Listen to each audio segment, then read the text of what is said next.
Yo, what's up everybody? This is International Master Daniel Rensch back again today on the Chess.com YouTube channel, and today we're going to conclude our coverage of the Ruy Lopez Spanish with a third and final video designed to bring you a little information about a pawn structure that typically occurs after both the exchange variation of the Ruy Lopez and the Berlin defense. We're not going to talk solely about the structure, we're going to talk a little bit about the theory of those lines, but the idea is that if we've already covered the main line, Ruy Lopez and all of its glory after the moves a6 and bishop a4, again, you can check that out in the first two videos where we've discussed both the martial attack and the basic ideas behind the main line Spanish.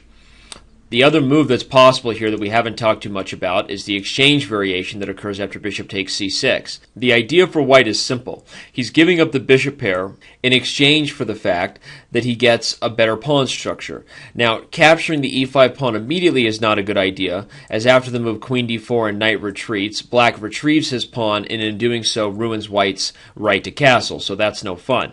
But if instead white plays the move d4, or in some cases castles and eventually challenges the center, there's a possibility that we'll reach a pawn structure that looks something like this, where white has given up the bishop pair and, in doing so, opened up direct lines for black in the center.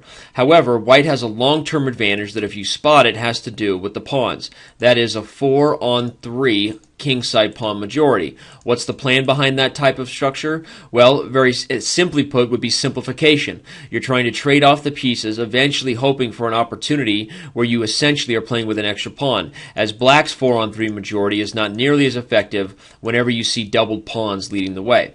So, the idea behind the exchange Ruy Lopez is indeed for white to eventually change the structure and head toward a position where he has a better pawn structure, hoping to convert an ending after simplifying the position. In exchange for that, black has easy compensation. He can develop the bishops very quickly, and usually by getting castled long or simply bringing a rook there, take advantage of the open lines and open files of this position, usually getting full compensation for the worse structure. The game is dynamic, with white playing for his long-term goal, and in doing so trying to beat back black's initiative, while black is trying to use his initiative to perhaps gain something a little more concrete than the bishop pair that he already has, and hopefully get other types of advantages. The other way for this structure to occur in a chess game is via the Berlin defense. Now, the Berlin defense occurs after the move 3 knight to f6, an aggressive way for black to not even waste the move a6, but to put immediate pressure against the e4 pawn.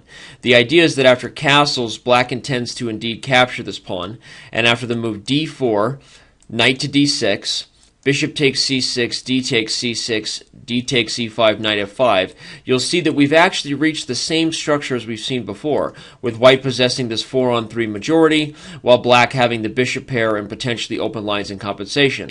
However, there's one major difference, and that is black's king has already moved and therefore has lost its right to castle. At first glance, you might think that that should be enough for white to gain a solid initiative against the black leader.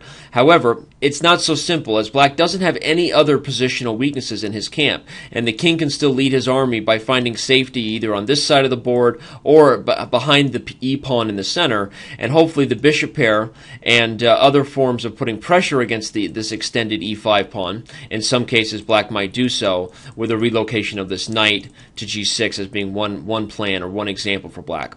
So black may find compensation in targeting the extended e5 pawn and potentially using his bishop pair to create good counterplay down the road, whereas white still possesses the 4-on-3 majority and a potential initiative against black's king, but the 4-on-3 majority is not an easy thing to get going at this point, as it's kind of clogged by the pieces in this e-pawn to target, and unless white is really accurate, the chances of him getting a long-term initiative against black's king, as high-level play by grandmasters, as the Berlin is being played all the time in top-level theory these days, has shown that black seems to be okay in this position. In quick review, the other thing you need to know about the Ruy Lopez or Spanish is that other than the main lines, as we discussed in the first couple of videos, There is also the potential to reach this structure, either the exchange variation here, where eventually white will not capture here in light of queen d4, but white will eventually exchange these pawns, and we achieve a position with white having a 4-on-3 positional majority and black having the bishop pair and open lines as compensation.